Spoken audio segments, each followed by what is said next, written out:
Hello there everyone, welcome back to our channel. In today's video, you are going to see how to delete app data on Android. So it's actually a pretty easy thing to do. Let's head over to any application right here. Suppose, uh, let's say for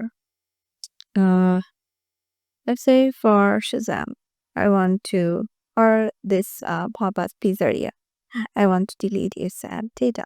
How will I do it? I will keep tapped on it. And here will be our info icon on the top right of this layout. And here you will see the options. In here, go to storage.